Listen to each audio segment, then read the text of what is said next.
breaking out of a probable range of price action in the past 50 days.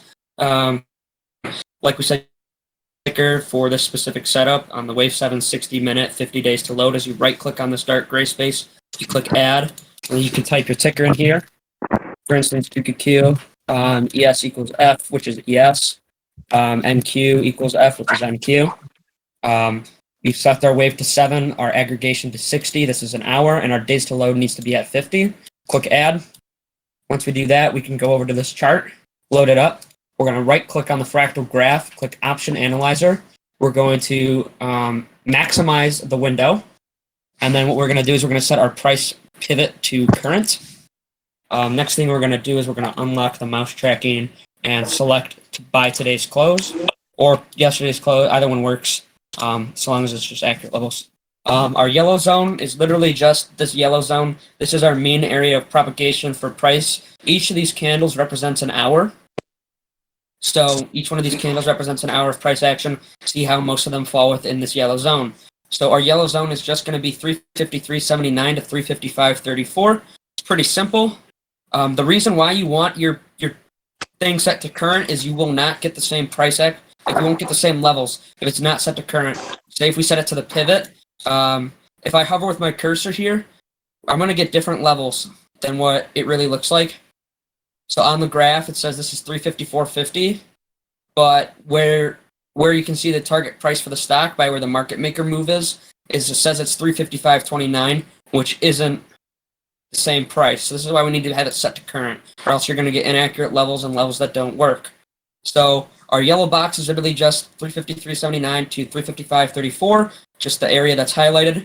And then to find our green support range, or our bottom box, to find the most outlier, or the bottom of the box, we go to find the most outlier candle, or the candle which deviates furthest from the mean. So in this case, it's going to be this red candle here. And we're going to move our cursor so it's in line with the entire bottom of the candle. In this case, it's a negative 1% move, and then it is around 351.02. That is going to be the bottom of our support range. This is just pretty much the maximum outlier move that has happened within the last 50 days. Moving on, find the top of our range. We are gonna we're gonna find an area where most of these candles that break out to the downside, we're gonna find an area that most of these reach to, if not go past. Because it's pretty much a probability breakout strategy. So if more candles break out and reach this zone, you have a higher probability of hitting your take profit. So we're gonna adjust our cursor until we find an area where most of these candles either tap or go through. In this case, I'm looking at around 353.29. The reason being that I don't go further up is because although there's candles that don't quite make it to 353.29, they're not a big enough move for it to be worth your time to be playing a breakout to that.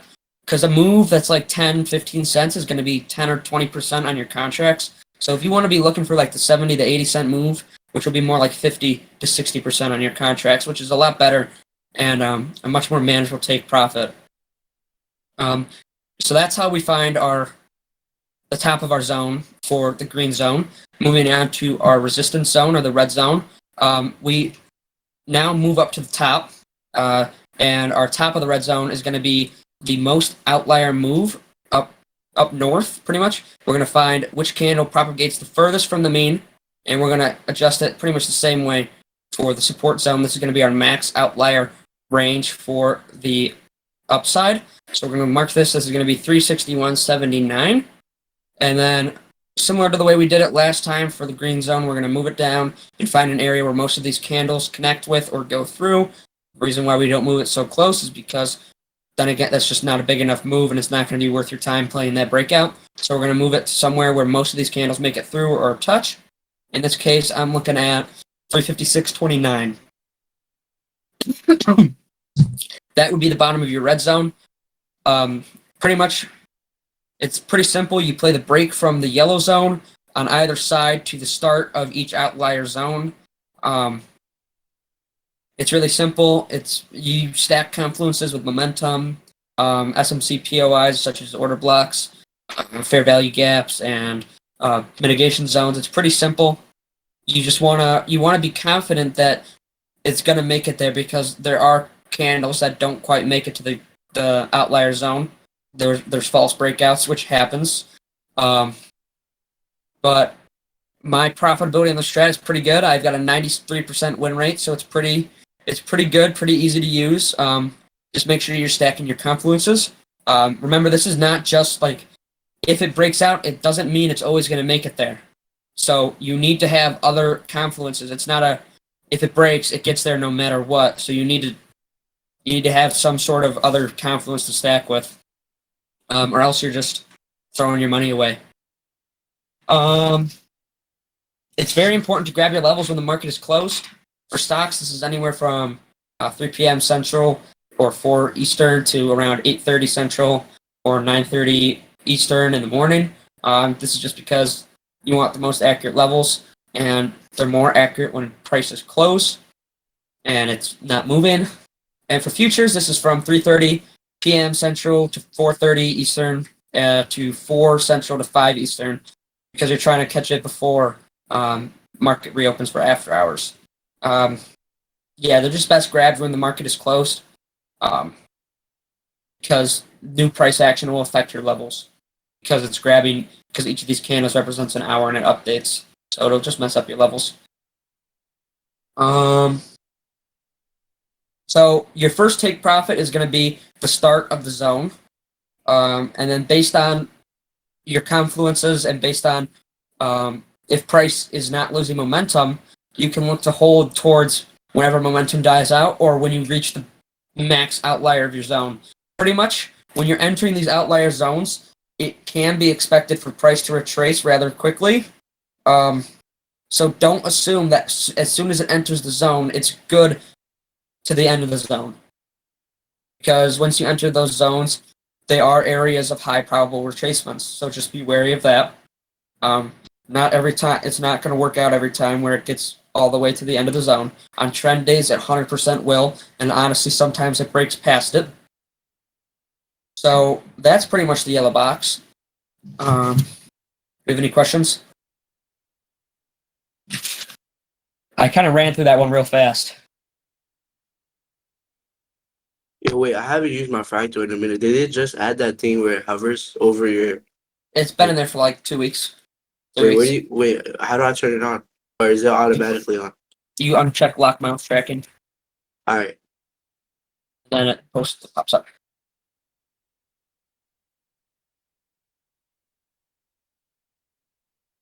Questions. You can either type them or you can talk them. So I recently switched to futures, but I completely forgot everything about like how to start it again with options. What would be like a good small account to start off with? It's honestly just however much money you're willing to risk. I'd say 250, 500, something like that. Don't go really over that unless you're willing to risk more. You're probably going to lose it. Got you. Do we use fractal intraday? Yes, we do. Wave 25 minute is really good with 20 days to load. And wave 7 5-minute with 20 days to load is also really good.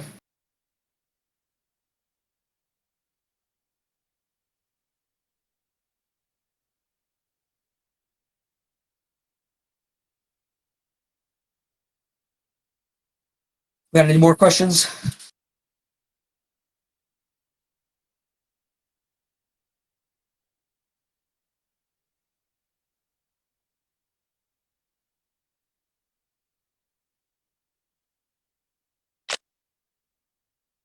You could probably just start covering the wave 1, 200 now. Right. Cool. Go to the wave 1.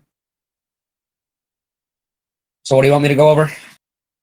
Just the basic charting technique for it, long and short zone, and then the probable path upside and downside. Okay, cool. And then just make sure to clarify that you got to identify the most recent L. Okay. Yep.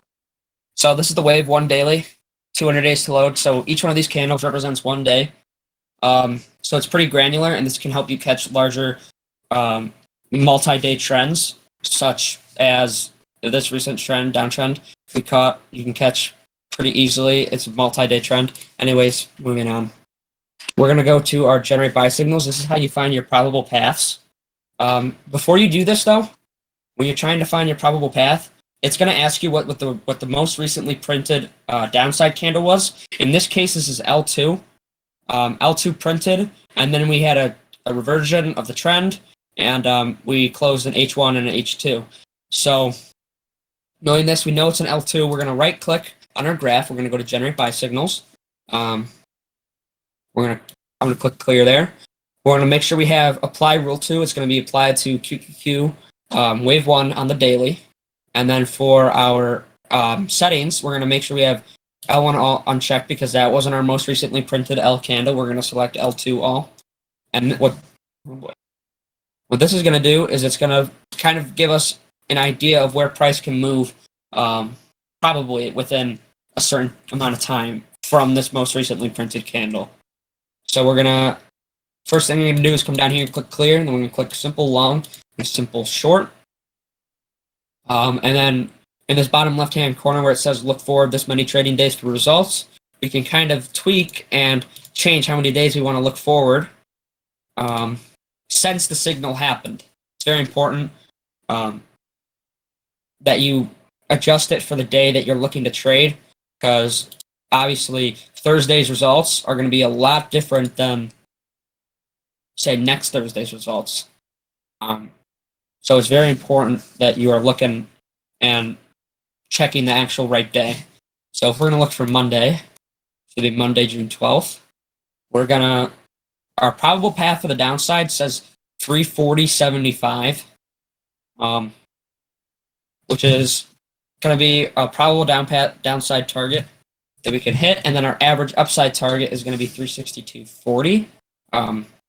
This is where the fractal thinks we can go if we choose a path or a direction. It thinks we can go to 362.40 for upside and 340.75 for downside.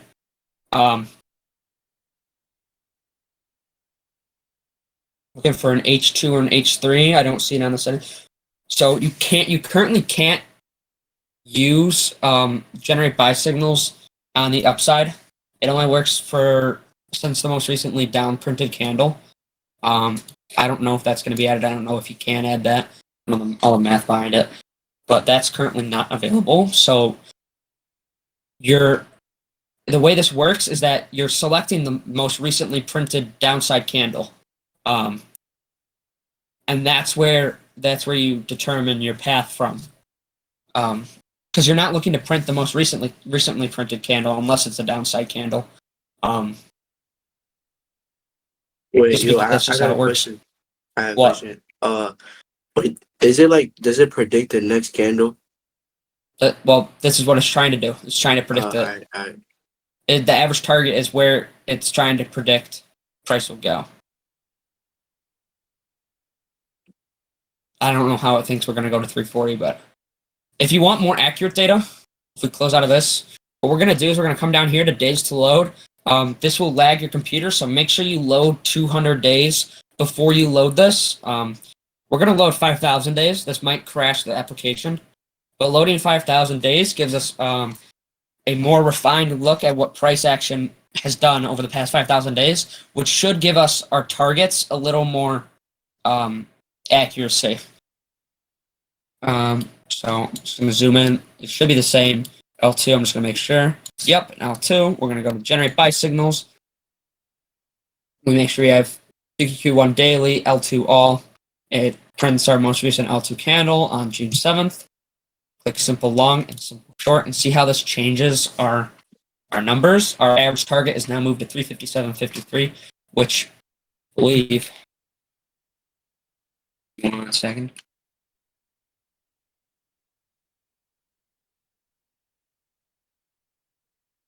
Wait, it works better on wave 1, right? Well, yeah, you're supposed to be on wave 1. Alright. Because then each candle that's propagating is a day. So this is expecting where it can go within I had a question. You know how right now it's the daily candles? Could you wait? Is it is it like semi-accurate when you put it on like let's say 15 minute?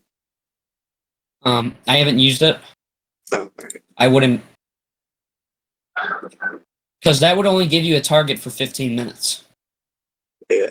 You know what I mean? Because it's targeting, it's No, looking where because the I next was thinking scan. like you could be in a position and then see what the average target on that is, and then Well, use it to the exit. fractal data isn't real time; it's still delayed. So if you're going to do that, it's going to be a little bit delayed. Mhm. But you could try to use it. I don't know. I haven't used it before. If you want to try it, go for it. But as always, back test before you pump real money with it. All right. What else do I need to go over, Brett? I think that's about it. If you want to do, nah, yeah, that's about it. Okay. That's all you need. You can do the H&Ls if you want. Did you do the auto generate? So if we want to auto generate some levels, some support and resistance levels, what we can do is I like to do it on the daily 200 days to load. We're going to right click on our graph, go to option analyzer. We're going to make sure our pivot is correct, and we're going to click load. This is going to load. All right, I just completely went to the wrong spot. Wait, no, I didn't. I'm tripping. Totally tripping. Okay. Forget what I just said. All you're going to do is go to the data values tab, and it's going to load levels, support and resistance levels. Highs, which are your upside levels, and lows, which are your downside levels. It's very important when you're grabbing these levels. Your highs, you only target when you are above the pivot, when you are above a pivot, and your lows, you only target when you're below the pivot. You cannot target them if you are on the opposite side of the pivot. It doesn't work like that. Don't even try it. They may hit them, but it's not a good way to do it.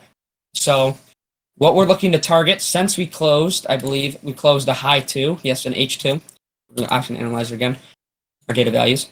Since we closed an H2, we are going to be charting our L1s, because the next candle we can probably form is an L1, or we can form an H3.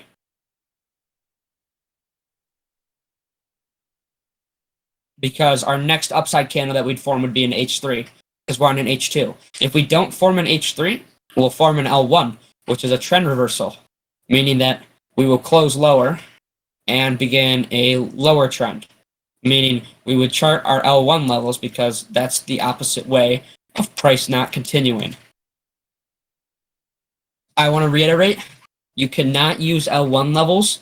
You cannot use them if you are above the pivot. In this case, the pivot is 350-450 on the current. If you are not above this level, if you are above this level, you cannot use the L1s.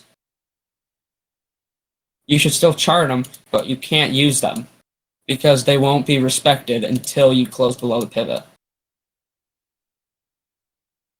And then for our upside levels, as we get further on into H's, the more H's we go, the less probable we are of hitting these targets. As we can see, the odds of hitting this level diminish the higher and higher we go. We have a 45.5% chance of hitting 358.35, but that drops down to a 30% chance at 363.07.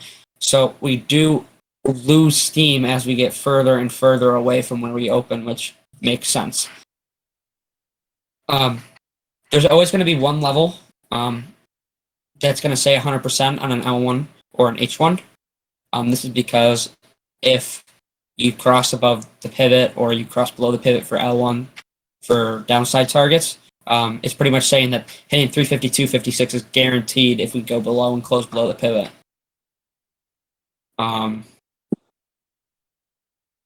It's pretty simple. I can show you guys what the option analyzer does real quick, because I was going to do that before I messed up. If you want to see what your value of a contract is going to be at a certain price point, we can click load here. And then we select our day that our contract expires. In this case, we're going to do Monday for June 12th. What this is going to do is it's going to load our contracts over here on the worksheet. And let's say we want QQQ. Let's say QQQ goes to, it does a negative 5% move, let's say. It does a negative 5% move, which probably won't happen. It does a negative 5% move. We can see what contracts are going to give us the most gain from our pivot to this point. In this case, the 343 put is going to give you a 20,633% gain. So this is an easy way of like calculating your gains or your theoretical gains on a play, and finding the contracts that are going to net you the most gain for where you are. So this is good if you're looking to play, a shorts play and you just want to find a contract that'll work well and you're not really sure. Use this. Same thing goes for longs. If you want to find a long play that works really good, just use this. So if we change it to 5.1%, we can see that what contracts on the upside are going to give us a bigger gain. But yeah, this is how you use the option analyzer to find out what contracts are going to do what. It's pretty simple. Instead of having to do all that math, it just does it for you. And you can also change what contracts you use. So let's say we want to do, let's do January 17th, 2025. It's going to be completely different, but we'll see what gains we'll get. If we move, let's make a, say QQQ moves a 10% move to the upside, we can see what contracts are going to give us big gains. So yeah, it's pretty cool. It allows you to pretty much just do the math super quick and easy.